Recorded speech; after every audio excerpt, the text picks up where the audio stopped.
Bermula Ogos ini, 45 kampung dalam daerah Paitan terlibat dengan pengukuran tanah anak negeri Sabah Pantas. Keperluan itu bagi memastikan tanah berkependudukan di daerah berkenaan dapat diwartakan.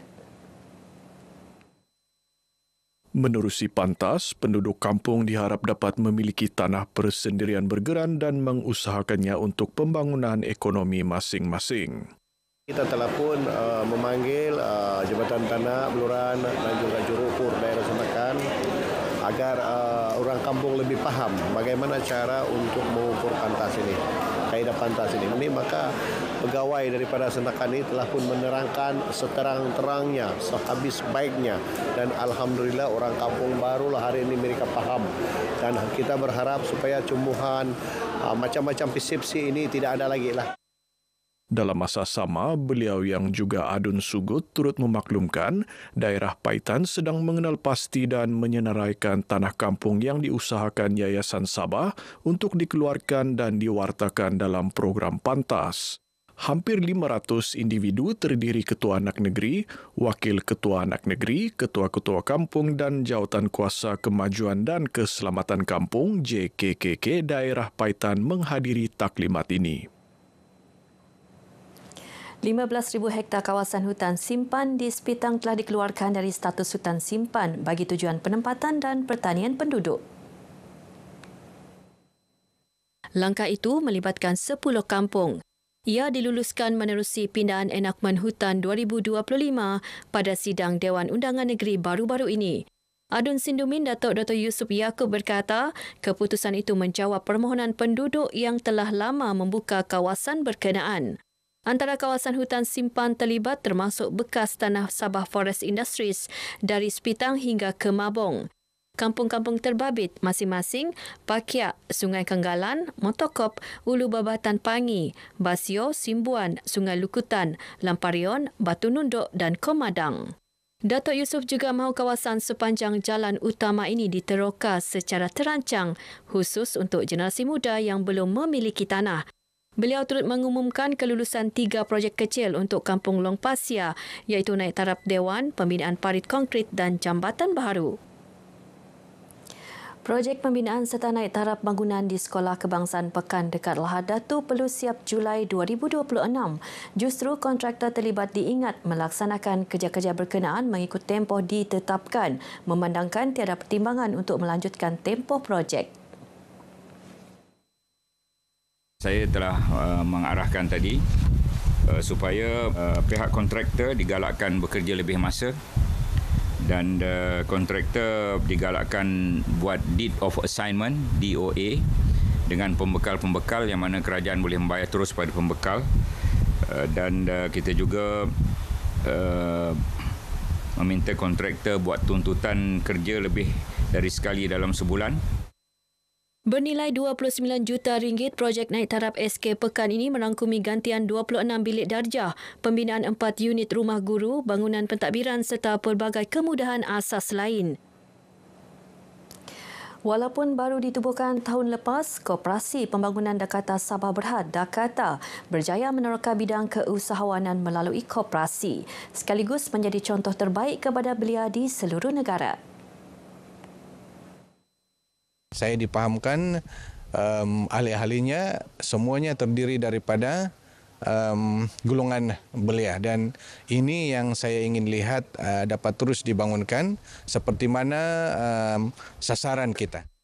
Bergiat aktif dalam ternakan ikan air tawar, penanaman halia dan cili secara vertigasi serta menyediakan perkhidmatan penginapan Airbnb membolehkan Dakata menerima peruntukan RM100,000. Peruntukan di bawah program Sejati Madani itu bagi melaksanakan projek ternakan ikan tilapia di Kampung Kiranau, Inobong. Datuk Iwan terdahulu mengadakan sesi lawatan ke kolam ternakan akuakultur Koperasi Pembangunan Dakata Sabah Berhad. Dalam pada itu, pengurus Koperasi Pembangunan Dakata Sabah Berhad, Michael Fadilah Rayo, yakin pemberian geran berkenaan berupaya meningkatkan produktiviti ternakan ikan air tawar. Inilah geran pertama yang kami terima daripada kementerian dan kami berterima kasih kerana diberi peluang untuk menerima geran ini dan melaksanakan program ini. Sementara itu, Koperasi Putaton Jaya Berhad dan Koperasi Tampasak Berhad masing-masing menerima sumbangan Parlimen RM20,000 dan RM10,000. Teknologi bukan lagi pilihan tetapi keperluan. Sempena Hari Kemahiran Belia Sedunia, Majlis Belia Sabah tampil memperkasa belia melalui latihan digital dan teknologi kecerdasan buatan AI. Bertemakan pemerkasaan belia menerusi AI dan kemahiran digital, program menyasarkan latihan bersifat masa depan termasuk bidang kepimpinan, teknologi dan pemikiran strategik. Antara inisiatif yang diketengahkan termasuk program Perintis Muda Digital, Dewan Belia Sabah dan Fellow Sabah Maju Jaya. Kita percaya AI ataupun digital skills ini ada potensi yang tinggi untuk anak-anak muda ni kan. Jadi saya mengharapkan anak muda ini rebut peluang ini. Abkari ditemui RTM sempena sambutan Hari Kemahiran Belia Sedunia di Kota Kinabalu. Kerjasama turut dijalin bersama institusi TVET dan syarikat pemula tempatan bagi memperluas capaian latihan digital kepada golongan muda. Penggunaan My Digital ID dalam kalangan penjawat awam di Sabah terus meningkat. Antara agensi dengan kadar penyertaan tertinggi ialah jabatan beruniform dan sektor pendidikan. Setakat ni kita sudah masuk banyak tempat yang mana pada tahun ini bermulanya daripada program Madani 2.0 di Tawau, dan setelah itu kita terus bergerak ke setiap pelosok daerah. Kita juga bekerjasama dengan pihak Majlis Keselamatan Negara Sabah. Hardi ditemui ketika meninjau program pendaftaran My Digital ID di lobi RTM Kota Kinabalu. Fokus utama inisiatif ketika ini adalah pendaftaran kaki tangan awam persekutuan sebelum diperluas kepada agensi kerajaan negeri dan seterusnya kepada orang awam. My Digital ID ialah sistem pengesahan identiti dalam talian yang selamat, pantas dan sah sekaligus membantu mengurangkan risiko penipuan dalam urusan digital. Banteras kegiatan penjajah tanpa lesen di Pasar Besar Kota Kinabalu. Komitmen Dewan Bandaraya Kota Kinabalu DBKK terus digerak menerusi operasi berterusan sejak awal bulan ini. Ahad lepas, operasi menggempur kegiatan penjajah haram dan menyita satu bakul jualan milik penjajah tanpa lesen. Kenyataan DBKK menjelaskan operasi bermula sekitar 6.15 pagi. Selain membanteras kegiatan penjajah tanpa lesen, operasi antara lain bagi memastikan pasar awam sentiasa teratur dan bersih. Sasarannya, lokasi tumpuan termasuk laluan ke Anjung Kinabalu dan sekitar bangunan Sabah Fish Marketing, SAFMA. Penguatkuasaan sedia diteruskan secara berkala. Justru para penjajah disaran memohon lesen sah dan patuh peraturan demi kelangsungan perniagaan serta kesejahteraan bersama.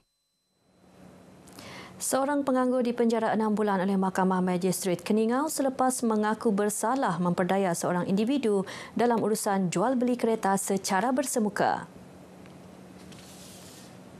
Individu berusia 28 tahun ini telah memperdaya mangsa menerusi 2 transaksi melibatkan kerugian RM11,000.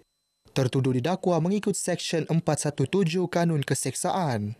Hakim Nur Ashikin Mokhtar membuat keputusan itu selepas mengambil kira rayuan tertuduh dan hujahan pihak pendakwaan. Sabah Medical Services Union SMSU sambut baik keputusan kerajaan mengekalkan waktu bekerja 42 jam seminggu bagi petugas kesihatan yang bekerja secara shift. Menerusi kenyataan Presidennya Ajilahin Japin menyebut, keputusan itu jelas menunjukkan keprihatinan kerajaan Madani dengan beban kerja dan kebajikan warga kerja sektor kesihatan.